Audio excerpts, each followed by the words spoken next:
Muito boa tarde a todos e a todas. É com imenso prazer que eu volto mais uma vez para compartilhar com todos e com todas da Palavra de Deus. Nós estamos nos aproximando já do dia, hoje já são 10 de outubro, e no dia 31 de outubro, nós evangélicos de todo mundo, comemoramos a Reforma Protestante do século XVI. E quando eu penso na reforma protestante, eu penso em várias reformas que houve na história do povo, deste povo chamado Povo de Deus, que estou inserido neste grupo. E eu gostaria de compartilhar com vocês lá no livro de Êxodo, o capítulo 31, do versículo 16 ao 18. Farei essa leitura e terei com vocês, farei um breve comentário sobre a reforma que nós precisamos fazer. Poderia ser em nossas casas, final de ano, mas a reforma que nós deveremos fazer em nossas vidas, para que assim a gente possa chegar à terra prometida. E a palavra de Deus nos diz, lá em Êxodo 31, de 16 a 18, diz assim: guardarão, pois, o sábado os filhos de Israel, celebrando o sábado nas suas gerações, por concerto perpétuo. Entre mim e os filhos de Israel será um sinal para sempre, porque em 6 dias fez o Senhor os céus e a terra, e ao 7º dia descansou e restaurou-se. E deu a Moisés, abre um parênteses, e deu a Moisés, quando acabou de falar com ele no monte Sinai, as 2 tábuas do testemunho, ou a tábua da lei, tábuas de pedra escritas pelo dedo de Deus. E lá em Êxodo, continuando, 32, de 1 a 2, diz assim: mas vendo o povo que Moisés tardava em descer do monte, ajuntou-se o povo a Arão e disseram-lhe: levanta-te, faze-nos deuses que vão adiante de nós. Porque quanto a este Moisés, a este homem que nos tirou da terra do Egito, não sabemos o que lhe sucedeu. Moisés estava no monte lá, ele havia subido o monte, a montanha, o monte Sinai, para conversar com Deus, para receber de Deus as normas, como este povo poderia ser regido na sua caminhada até aquela terra que ele havia prometido a Abraão, a Isaque e a Jacó. Mas o povo se esqueceu de Moisés, se esqueceu do seu líder, e usa até de ironia: aquele que nos tirou da terra do Egito, nós não sabemos o seu fim.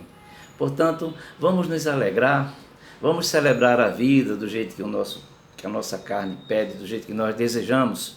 E Arão não hesitou, entrou em conselho ali com Miriam e com outras da liderança, e ali ele pediu para que arrancasse os pendentes de ouro que haviam nas orelhas das mulheres, dos jovens, dos senhores, das meninas, para que ali, juntando aquele ouro, eles fizessem um bezerro de ouro. Aí a gente pode ver que imensidão de pessoas havia ali no deserto, porque você pegar os brinquinhos, os pingentes em alguma coisa das pessoas, para fundir tudo aquilo e formar um bezerro, um grande bezerro de ouro, aí a gente tem a noção de que não eram poucas pessoas, eram muitas pessoas ali. E assim, lá em Êxodo 32, 7, nós vamos escutar a palavra de Deus falando a Moisés. Então disse o Senhor a Moisés: vai, desce, porque o teu povo, que fizeste subir do Egito, se tem corrompido. Aí a gente vê a grande responsabilidade do líder, a grande responsabilidade daqueles que exercem o sacerdócio divino. Então nós, cristãos, exercemos esse sacerdócio e a gente tem o dever de observar, de vivenciar, não é? E de compartilhar com esta caminhada desse povo chamado povo de Deus. A gente precisa ajudar uns aos outros, observando como é que está o meu termômetro, como é que está a minha temperatura diante do Espírito, diante de Deus. Então a gente precisa pensar. Mas nós sabemos que Deus é Deus o tempo todo. Deus é Deus amoroso, é Deus justo, é Deus que está conosco, que Ele nos criou, não é? Nos fez para o seu louvor e para a sua glória, para a sua adoração. E nos fez para que nós fôssemos vigilantes, vigias, para que nós cuidássemos deste globo tão bonito, tão lindo, né, que é a Terra. Lamentavelmente, já lá no começo, quando Deus está prometendo a Moisés a levar esse povo para uma terra onde manava leite e mel, e o povo não esperou. Esse Moisés deve ter sumido, as feras do campo devem ter o matado, né, e ele ter desaparecido. Então a gente quer alegria, a gente quer prazer, e Arão não hesitou em fazer isso. Então o perigo para nós hoje, nós precisamos ter o grande compromisso de servos e servas de Deus. Servo é aquele que serve, aquele que é útil no reino de Deus. Então a gente precisa ter este propósito em nosso coração, de pensar nas coisas de Deus. Então lá em Êxodo 33, do versículo 1 ao 3, nos diz assim: Disse mais o Senhor a Moisés, isso depois que Moisés desce do monte, depois de ter passado 40 dias e 40 noites ali ouvindo os conselhos de Deus, recebendo as normas que Deus estava dando para o seu povo, Moisés quebra aquelas tábuas no seu joelho, irado, indignado. Então Deus diz: eu vou destruir esse povo, eu vou tirar esse povo da minha presença. Então Moisés intercede, Moisés ora, Moisés busca a presença de Deus. Senhor, se é de fazer assim, faz comigo, me tira a minha existência, me tira da tua presença. Então Deus foi compassivo, foi misericordioso, e o texto nos diz assim: disse mais o Senhor a Moisés: vai, sobe daqui, tu e o povo que fizeste subir da terra do Egito, a terra que jurei a Abraão, a Isaque e a Jacó, dizendo: a tua semente a darei. E enviarei um anjo adiante de ti, e lançarei fora os cananeus, os amorreus, os jebuseus, enfim, os levarei a uma terra que mana leite e mel, porque eu não subirei no meio de ti, porquanto és povo obstinado, para que te não consuma eu no caminho. Então Deus, ele se afasta desse povo, esse povo obstinado, esse povo desobediente por natureza, mas o Senhor, na sua infinita misericórdia, ele manda o anjo. E a gente precisa pensar nisso, na presença dos anjos. Está lá do começo ao final da Bíblia. Deus enviando os seus anjos. E por último, ele enviou Jesus Cristo. Que Jesus Cristo, como disse o salmista Davi, Deus fez o homem à sua imagem e semelhança, portanto o fez um pouco menor do que os anjos. Então nós somos inferiores aos anjos, porque os anjos são seres celestiais, mas são esses seres que Deus manda para que nos ajude na nossa caminhada. Então você precisa crer, precisa confiar na presença dos anjos, dos servos do Senhor que vêm aqui à terra fazer o mandado de Deus. Então, mas a gente tem algo mais interessante, maior do que os anjos, que é Jesus Cristo. Pois Moisés subiu pela segunda vez ao Monte Sinai, e Jesus, pela sua segunda vez, ele voltará. E ele deixou essa linda mensagem para mim e para você, para que você possa pensar.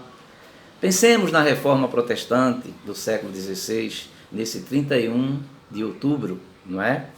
Pensemos. Deus levanta homens e mulheres para que a gente possa pensar no que Deus tem para nós. Quantas bênçãos estão guardadas lá em cima e a gente deixa de receber. E aquele povo obstinado, ele desobedeceu a Deus, não dando credibilidade ao seu grande líder, que foi Moisés. E hoje nós temos um grande líder, um líder por excelência, que é Jesus Cristo.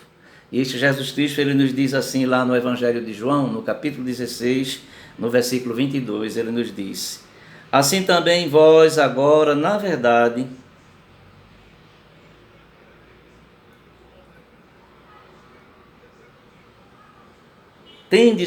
tristeza, tendes tristeza, mas outra vez verei, e o vosso coração se alegrará, e a vossa alegria ninguém vô-la tirará.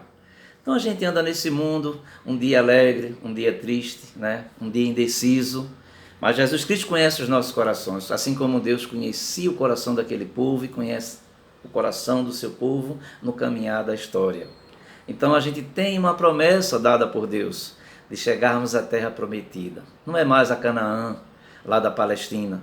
A nossa terra prometida Jesus nos garantiu. Então a gente precisa pensar. Vamos pensar nesse mês de outubro, novembro, dezembro, que se aproxima o Natal, nas promessas de Jesus, quando ele diz: assim também vós agora, na verdade, tendes tristeza, mas outra vez verei, e o vosso coração se alegrará, e a vossa alegria ninguém vô-la tirará. A alegria daquele povo foi tirada. Eles sofreram tanto ali na Canaã, não é? A gente sabe a história, sabe toda a saga do povo de Deus, mas hoje nós temos a esperança de que Jesus voltará e a nossa tristeza se converterá em riso. Então que neste mês de outubro pensamos em reformar as nossas vidas. Não reformular a palavra de Deus, que ela não precisa ser reformulada, mas nós precisamos reformar as nossas vidas e atentar para a palavra de Deus, porque ela é pura, viva e eficaz, e ela vem para o nosso bem. Então pensemos nas palavras do grande Senhor e Salvador de nossas vidas. Moisés apenas foi um reflexo de Jesus Cristo, mas Jesus Cristo é tudo para mim e Ele é tudo para você, desde que você creia. A tristeza se converterá em alegria. Então que Deus nos abençoe, que Deus nos dê um mês de outubro na sua paz, na esperança, e na esperança do Messias, o grande Messias, o Senhor e Salvador de todos nós. Ele veio para nos dar alegria, para nos dar a paz e para nos tirar das dúvidas. Então que na igreja do Senhor não haja tantas controvérsias, assim como o povo de Deus fez. Aquele homem que nos tirou do Egito, ele deve ter desaparecido, ele deve ter morrido. Vamos nos alegrar construindo ali, fazendo um ídolo, um bezerro de ouro. Não façamos assim. Não vamos idolatrar os homens, mas vamos buscar ao Senhor, autor e consumador da nossa fé, o Senhor Jesus Cristo. Que Deus nos abençoe e que neste dia 30, esse final de outubro, nós pensemos na reforma que o Senhor poderá fazer em nossa pátria e na vida do nosso povo. Confiemos em Deus, confiemos em Jesus Cristo. Deixemos os homens eles andam pedindo socorro também a gente é quem socorre essas pessoas, os mais fracos socorrendo os mais fortes, mas Jesus Cristo veio para socorrer os fracos e os fortes. Que Deus nos abençoe e que a paz e a misericórdia do Senhor seja conosco hoje para todos sempre. Amém.